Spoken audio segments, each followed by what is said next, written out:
Rain hammered against the windshield as Daniel Harper gripped the steering wheel and stared at the glowing red light ahead. The city moved around him in blurred streaks of neon and headlights.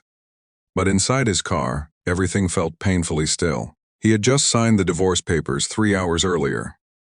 10 years of marriage reduced to signatures on a stack of paper. The silence inside the car was unbearable. No laughter from his wife.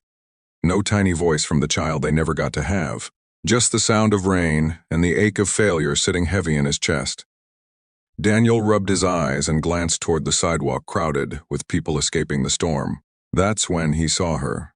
A little girl stood alone beneath a flickering bus. Stoplight, soaked from head to toe. She couldn't have been older than 5. Her small pink backpack rested at her feet, and her trembling hands clutched a stuffed rabbit missing one button eye. Daniel frowned. No parent, no umbrella. No one even noticing her. The light turned green and horns blared behind him, but he couldn't drive away. Something about the child pulled at him. He parked near the curb and hurried through the rain. "Hey, sweetheart," he said gently, kneeling beside her. "Where's your mom or dad?" "Back." Bananas." The little girl looked up with wide brown eyes full of tears. And then she whispered one word that stopped his heart. "Daddy." Daniel froze. For a moment, the city disappeared. He stared at her confused. "I think you've mistaken me for someone else." But the little girl suddenly wrapped her tiny arms around his neck. "You came back," she cried softly. Daniel's chest tightened. People passing by slowed to stare. A woman nearby muttered, "Poor kid." Daniel carefully pulled back. "Sweetheart. What's your name?" "Okay, Lucy. Where's your family?" Her lips trembled. "Mommy said Daddy would come someday." The words hit him harder than he expected. Daniel swallowed. "Do you know your mom's phone number?" Lucy nodded weakly and recited it from memory. Daniel immediately called. No answer. Again, still nothing. The storm worsened, thunder shaking the streets. He looked at Lucy shivering violently beside him and made a decision. "Come on," he said softly. "Let's at least get you warm." 20 minutes later, they sat inside a small diner glowing with yellow light. Lucy wrapped both hands around a cup of hot chocolate, while Daniel sat across from her, unsure why this strange encounter affected him so deeply. Maybe because he had spent years dreaming of becoming a father. Maybe because life had just emptied him out so completely that this tiny child's trust felt like oxygen. Lucy glanced up suddenly. "You're sad." Daniel blinked. "What?" "You look sad like Mommy." Children, he thought, see everything adults try to hide. He forced a small smile. "Yeah, I guess I am." Lucy studied him carefully. "Did somebody leave you too?" The question nearly broke him. Before he could answer, the diner door burst open. A woman rushed inside, drenched in rain, panic written across her face. "Lucy." The little girl jumped from the booth. "Mommy." The woman dropped to her knees, hugging Lucy tightly as tears streamed down her cheeks. "Oh my God. I've been looking everywhere." Daniel stood quietly, relieved. The woman looked up at him, emotional and embarrassed. "Thank you. Thank you so much. I only turned away for 1 second at the station, and she disappeared into the crowd." "It's okay," Daniel said gently. She was scared.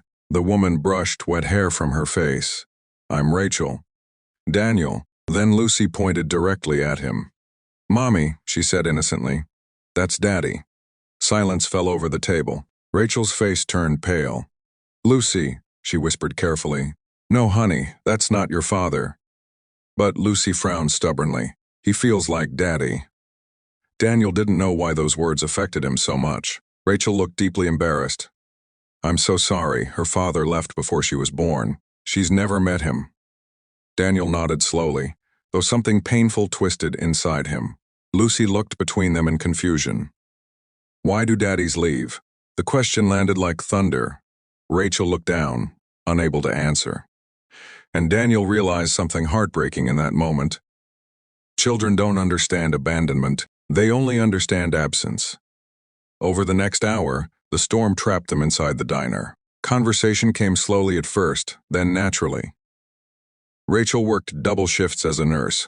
Lucy loved drawing rabbits and hated thunderstorms. Daniel admitted he used to design children's playgrounds before moving into corporate architecture. For the first time in months, he found himself laughing, real laughing. When the rain finally eased, Rachel prepared to leave, but Lucy suddenly grabbed Daniel's hand. "Will I ever see you again?" Daniel hesitated. He should say no. Life didn't work like this. People didn't magically appear in each other's stories. Yet, when he looked into Lucy's hopeful eyes, he heard himself say, "Maybe." Rachel smiled softly before writing her number on a napkin. "Maybe," she echoed. Weeks passed. Then months. Maybe slowly became Saturday breakfasts, zoo trips, bedtime story phone calls, and afternoons at the park. Daniel taught Lucy how to fly a kite. Rachel taught Daniel how to laugh at himself again. And without realizing it, the broken pieces in all three of them slowly began fitting together. But life rarely heals without testing people first. One winter evening, Rachel collapsed during her hospital shift. A heart condition. She didn't know she had required emergency surgery. Daniel rushed to the hospital, terrified. Lucy sat alone in the waiting room, clutching her stuffed rabbit. "Is Mommy gonna die?" she whispered. Daniel's throat tightened. He knelt beside her. "No," he said firmly. "Your mom is strong." Lucy looked up at him with tears in her eyes. "Promise." Daniel held her tiny hand. "I promise." For 14 exhausting hours, Daniel never left that waiting room. Not because anyone asked him to. Not because he had to. But because somewhere along the way, these two people had become his family. Finally, the surgeon appeared. Rachel was going to survive. Lucy burst into tears and threw herself into Daniel's arms. And for the first time in his life, Daniel truly understood something. Being a father had nothing to do with blood. It was about showing up. Again and again, especially when life became difficult. Months later, on a bright spring afternoon, Daniel stood in the same park where he and Lucy once flew kites.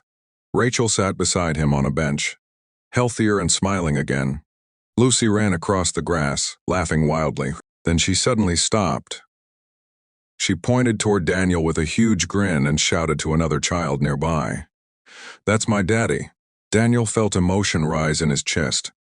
This time, Rachel didn't correct her. Instead, she reached for Daniel's hand, and in that simple moment, after years of loneliness, heartbreak, and disappointment, Daniel realized something extraordinary.